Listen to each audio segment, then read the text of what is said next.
Closed captioning of this program is made possible by the Fireman's Fund Foundation.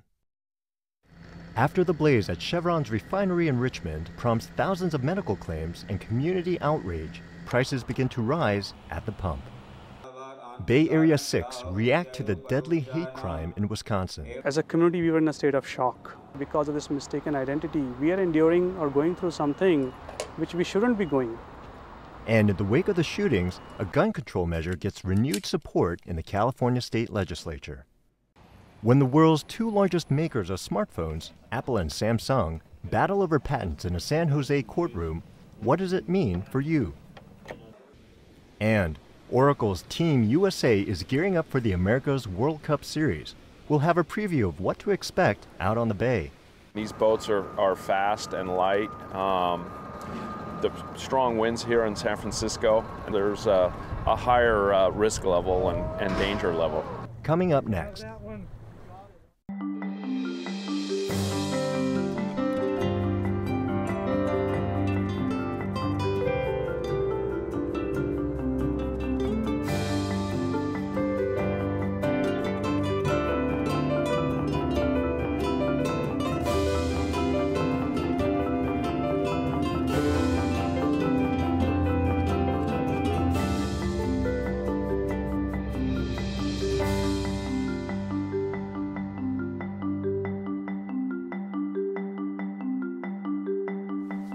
Good evening, and welcome to This Week in Northern California. I'm Yul Kwan, sitting in for Belva Davis.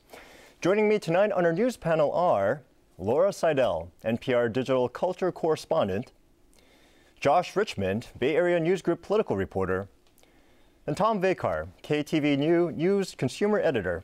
Tom, the fire at the California refinery was just absolutely enormous. What do they think caused it? Well, they know what caused it. There was a leak in an 8-inch pipe that started to grow and to grow, and the trouble is when you're brewing this kind of fuel, and this is a device that actually creates what is called feedstock for gasoline, for diesel, for all the other things that they make there. What happens is it's brewed at a temperature way in excess of its ignition point. So once it makes contact with the air, it smells air and says, time to burn. And it started burning and started burning. And what happened was it got worse and worse and worse to the point that it basically incinerated the central part of that facility to the point where, although Chevron won't talk about it, it's likely to be down for 1 to 3 months. And that will have a huge impact, already has had a huge impact on gasoline prices. Let me give you an example. Now that's of early this morning, okay? As of early this morning, the statewide average is $3.99 a gallon. That's the average. That's up 16 cents from a week ago. San Francisco is at $4.07, up 16 cents. San Jose, $4.02, up 18 cents. Oakland at $4 is up 19 cents. Wow. That's this morning. Wow. I drove by gas stations this morning that have higher prices this afternoon because they can raise them multiple times during the day. So as a result, we're seeing a price spike that is twice what we've seen in the last week in the entire country as it relates to other issues that may be involved in this, including a little bit of this. So we have a significant thing going on here, and we don't really know, because a lot of the gas that is going to be higher price isn't in the gas stations yet. Some of it is still in tanks waiting to be shipped. They don't carry that much in tanks, but they do have some.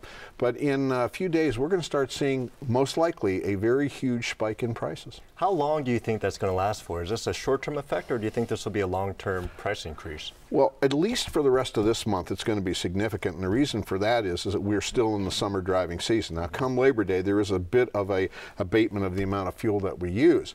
But the problem is, when you think of what we lost here, the Chevron Richmond refinery is 1 in 8 gallons of fuel produced in the state of California. Wow. And we are at the time of year where we are importing a lot of fuel. So as a result, we are going to have to keep importing some of that fuel to make up for the lack. But the problem with that is that's more expensive fuel because we have to import it. It is a higher priced fuel.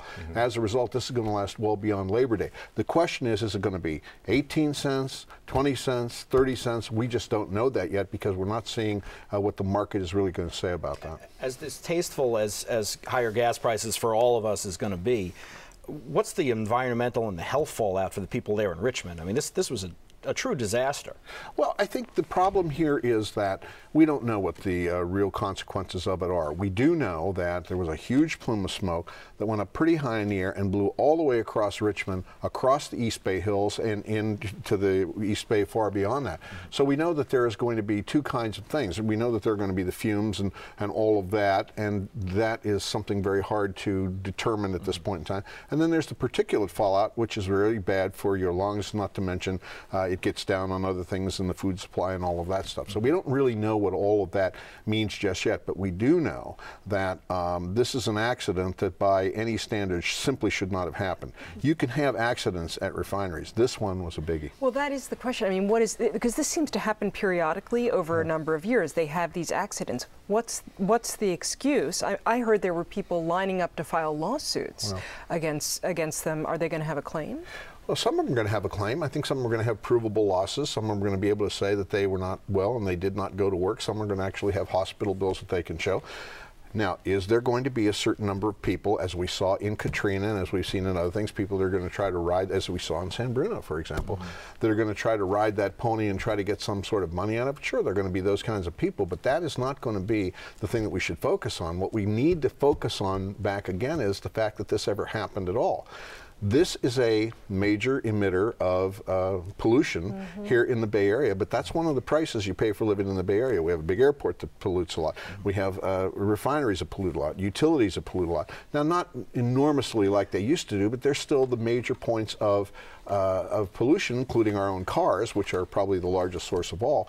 But the reality of the situation is that, yeah, there are going to be lawsuits and a lot of things are going to be shaken out. What is interesting, though, is that Chevron has now laid itself a little bit bare in a way that it doesn't want to, because no Chevron personnel are going into that area without being accompanied by some sort of investigator or something like that. So as a result, we're going to learn the real cause of this, and we're going to learn a lot of things, and Chevron's going to have to live with that. Sadly for it, this happened in its own hometown, being headquartered in Richmond. Great, thanks so much, Tom. We hope you'll keep us updated on what happens. Now, there's been another disturbing story this week. The deadly shooting by a white supremacist at a Sikh temple in Wisconsin has brought renewed attention to both hate crimes and the guns used to perpetrate them. In a moment, we'll discuss the latest gun control measure being debated at the state capitol. But first, we hear from a Sikh leader who says that this shocking crime is only the latest in a series of attacks against the Sikh community since 9/11. With more than 9,000 members, Gurdwara Sahib in Fremont is one of the largest Sikh temples in the Bay Area. This week, congregants are in a state of shock and grief for those lost in the shooting. I mean, the first reaction is that we are trying to hold prayers every morning and evening for at least a week.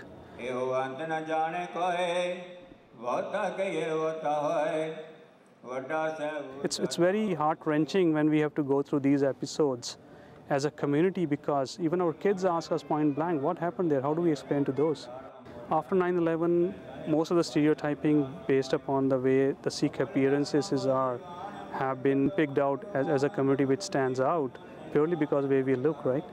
So I think our effort as a community is to do more outreach programs with our neighbors. We want to go more into an education mode, and meanwhile we expect that the government also proactively helps us to certify these cases as really hate crimes, which a lot of times they don't just classify them as hate crimes, and they never go up and they never get that sort of a coverage. So had this been a single guy being shot in some remote area, it wouldn't have got that much of news and coverage. And we really appreciate and thank the media this time that it really brought this issue at the forefront. The shootings at the Sikh temple, as well as the recent shootings in a Colorado movie theater, have renewed the debate over gun control. Now, here in California, State Senator Leland Yee has introduced a bill to clamp down on guns even further. Now, Josh, California already has the most stringent ban on assault weapons in the country. That's right. So why does Senator Yee feel that the current laws are inadequate? Well, there's a loophole. And Senator Yee had actually introduced this bill initially in May, long before either of these mass shooting incidents occurred.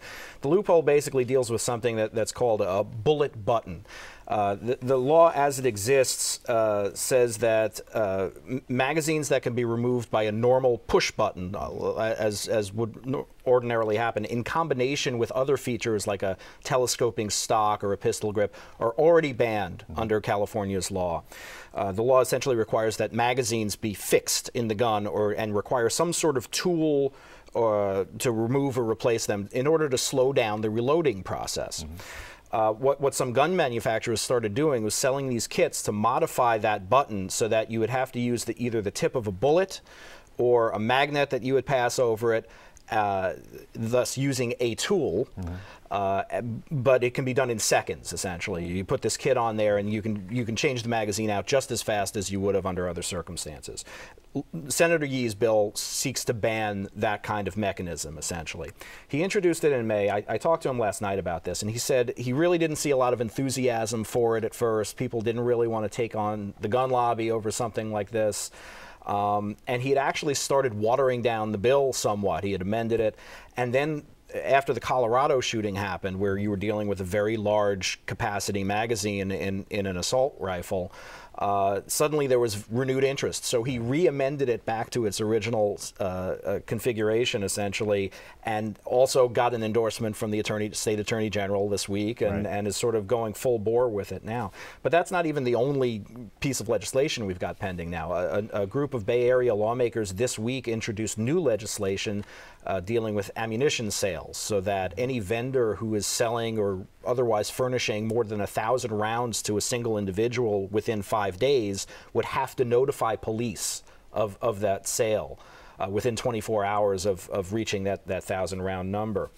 And they say this is an effort to crack down on huge sales. The alleged Colorado gunman had somewhere in excess of 6,000 rounds on, that he had available, that he had amassed in a relatively short time. And then there's also a bill that's been pending since January to add long guns, rifles and shotguns, to the already existing ban on the open carry of unloaded handguns, which is a law that just took effect this year. What does that mean, open carry? Open carry by most accounts, it's an expression of Second Amendment rights that some people undertook as a means of showing that it's illegal to concealed carry for most people. You have to go through a very stringent permitting process, and a lot of people get denied here in California for concealed carry. But the law did used to allow for carrying an unloaded handgun openly, meaning on your belt where it's easily visible, in public places. And so gun enthusiasts, gun rights enthusiasts began showing up in public places having meetings with their guns. That got banned. Some of them started showing up with shotguns and rifles instead to prove the point. Now they're trying to ban that. So a question about this. You said that because of the shooting, it has a better chance of passage. But our memories tend to be very short in this country. Indeed. So how quickly do you think they'll be able to get it through? Do you think there's enough impetus to do it really fast? Well, for Senator Yee's bill, it may be a good thing that the legislative session is drawing to a close soon. You know, this is a bill, because he had introduced it in May, it had already gone through some committees. Because it's been amended and re-amended, it would have to go back on concurrence, back to the Senate. It's currently pending in the Assembly. But there's time enough to get that done. The bill that was first introduced this week, probably a little bit more of a long shot to get it done before the legislature adjourns. And by the time we get back, in the next session, who knows where people's minds are going to be. I talked to former Senator Pro Tem Don Parada, and he said that, he's out of office, but he said, look, he says, trying to ban these kinds of weapons in the state of California is foolish. He says, shouldn't even try. He says, what we should try for are these kinds of things where we put reasonable regulations on these things and then enforce those reasonable regulations. The problem is the other side, which is to say the people that support kind of the unlimited use and carry of guns, don't support any of this stuff. Well, I talked today to a couple of Second Amendment rights enthusiasts and attorneys, actually. And they were basically saying, I think the California Rifle and Pistol Association guy, Chuck Michel, put it best, for their side of the argument, which is none of these bills would have done anything to keep crazy people from committing crimes. And to some extent that's true. And there have been a lot of calls for expanding mental health checks on people who are buying guns and ammunition. But the fact is, the weapon that was used in Colorado is something that would have been banned under the old federal assault weapons ban, which Senator Feinstein is now trying to revive in Washington.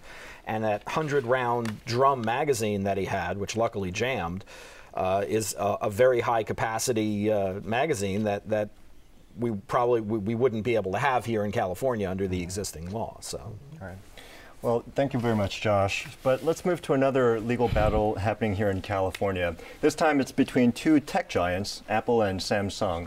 And the whole drama is playing out inside a San Jose courtroom.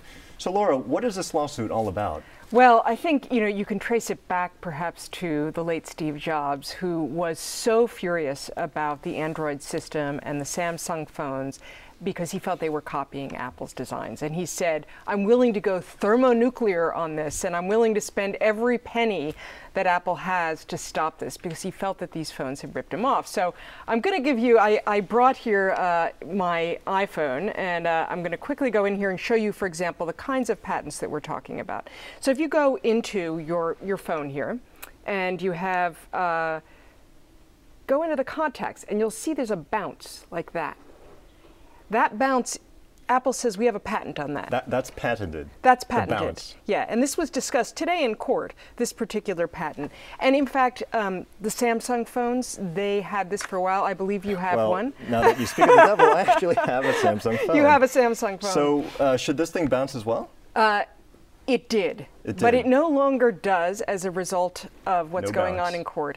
What's So they are fighting over things like this, over the shape of the phones. I mean, you'll notice that your phone also has kind of rounded edges, and it has this kind of nice rectangular, rounded shape. They say we have a patent on that as well. Okay. So, and there's no doubt Apple makes incredibly elegant products, and that after the iPhone came out in 2007, you started to see other smartphones look like it. The question here really is whether or not, just because they were inspired by the iPhone, does it mean they really violated the patents? And that's what they're fighting about in court. So this last couple weeks, Apple, each side has 25 hours to make their case. The judge put limits on this, and Apple has been bringing in design experts and showing how they came up with these designs, and they were original. Samsung is going to try and counter back that, in fact, these designs were not original. They were inspired by other designs. And in fact, I have gone back and looked at previous patents, and patent examiners maybe have a couple days sometimes to decide if something's original, and so some of Apple's patents may not be, but some may be. So that's going to be what the jury's going to have to decide in So this it's case. not just Apple suing Samsung, though. Samsung is countersuing. So what are their claims about? They are, and the thing to understand about these companies is that they walk around with these big satchels of patents, really. They've been spending, millions and millions of dollars to buy patents, and so Samsung's dragging some out of its sack, and it has patents that are considered essential to all phones. So it therefore actually has to license these patents under law. If you have patents that have become a standard in the industry, you must license them. The question is for how much. Samsung is saying, you're not paying us enough for our patents, and Apple is saying, you're asking too much. So that is another issue in this case. Now, normally these big giants, they'll settle these cases. But in this instance, I think because going back to this history, Apple has not been willing to settle. One of the things, I was talking to a patent attorney who teaches at a law school, and she told me, she says, what's really changed here is that this isn't really about patents anymore, that this has become, the patent lawsuit is becoming a strategic weapon against competitors to either keep their products out of the market or to gain some sort of advantage over them that really has nothing to do with innovation, has nothing really to do with improving the product, but it has to do with disciplining your competitors in a way that they simply cannot get around. Well, I think there's some truth to what she's saying, that we're seeing a lot of that. I'm sure Apple doesn't feel that that's what they're up to here, but certainly if they can keep other people out of the market, it gives them an advantage. Or if they just make it more difficult for Samsung to have to design around them, it just makes it difficult. It gives Apple the reputation of being an innovator, which Apple wants. But one should remember that Steve Jobs was fond of saying, good artists borrow, great artists steal. So one has to remember that history with Apple. This is a complicated case, and in the end it comes down to lots of little patents. I don't know if I'd want to be that jury sitting there. I think the judge offered them coffee this week when looking over. Keep them awake going over all the patents, right? It's fascinating reading at night. It's tough, but in the end, we were talking earlier about consumers. Unfortunately, these suits cost hundreds of millions of dollars. And will that impact consumers' bottom line? It may very well. I mean, where's Samsung going to put this money? They're going to put it in the price of your phone. And choice. And choice, because there already have been actually some injunctions put on some of the Samsung products. Okay. Well, thanks so much, Laura. It'll be fascinating to watch this legal battle play out inside the courtroom. Now, speaking of battles, in less than 2 weeks, San Francisco will host the America's Cup World Series. It's one of several races leading up to next year's America Cup Finals, which will also be held here in the Bay. To learn more about what we can expect, I headed down to Pier 80, home to the reigning America's Cup champ, Team Oracle USA. Take a look. So, just how do you assemble and move a 45-foot high-tech Grand Prix racing boat with a 20-meter hard-wing sail? Well, it takes a big crane and a lean and fit shore crew. This sleek catamaran will be front and center at the upcoming America's Cup World Series Regatta. And one sailor who's intimately familiar with its speed is Bay Area native and Olympic medalist John Kostecki. How is the World Series different from the America's Cup that's going to happen next year? Well, the World Series is very similar to the America's Cup, but the America's Cup we're going to be, sailing exclusively here in San Francisco in 72-foot boats with the hard wing. These AC-45s that we're sailing in the World Series are just a smaller version of the boats we're going to be racing in the America's Cup. What are the differences of their size, their speed? Well, actually, the AC-72s are, a fair amount bigger, more powerful, and obviously faster. An AC-72 will go up to about 40 knots, which is as fast as a car would drive across the Golden Gate Bridge. Wow. Now, there's been a lot of secrecy behind the design and construction of these boats. Has the technology changed a lot in the last few years? Well, yeah, basically the whole concept of the boats have changed. We used to sail monohull, single-hulled boats, with a keel, heavy lead keel attached to the bottom of them to keep the boat upright.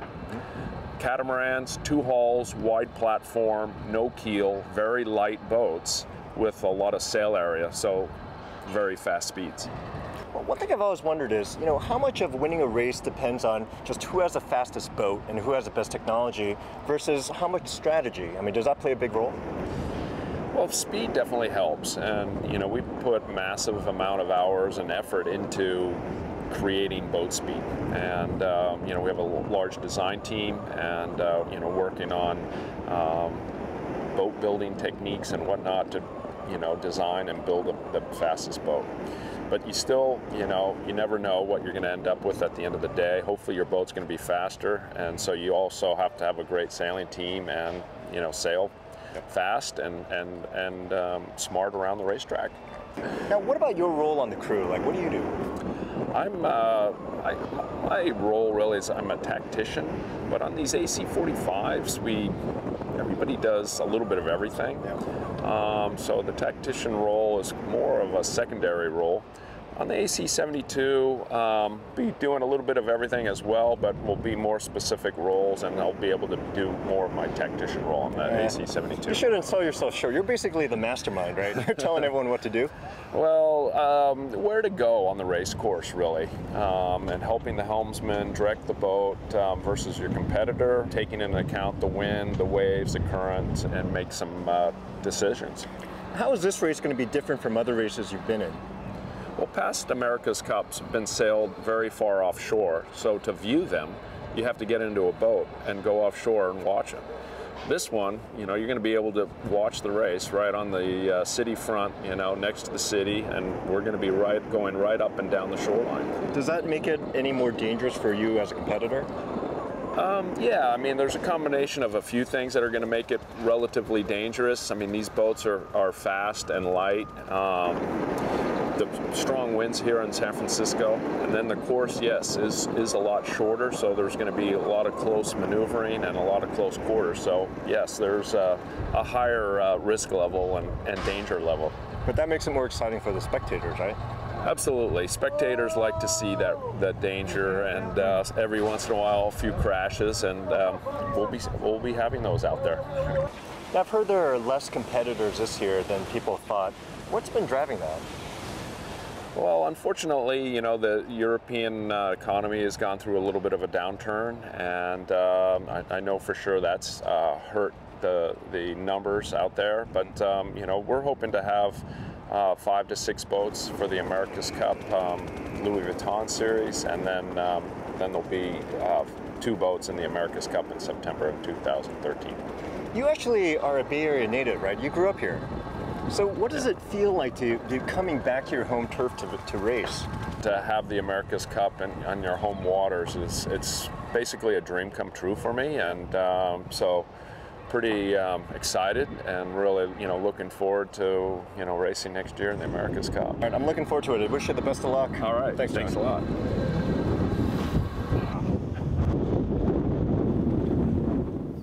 Wow, how exciting. I can't wait. Well, you can watch the America's Cup World Series here in the Bay from August 21st to the 26th. That's our show for tonight. I want to thank all of our guests, Josh, Tom, Laura, for coming on to the program. I'd like to remind you to visit kqed.org/thisweek to catch any past episodes, subscribe to our newsletter and podcast, and share your thoughts about our program. I'm Yul Kwan. Belva Davis returns next week. In the meantime, have a wonderful weekend and good night.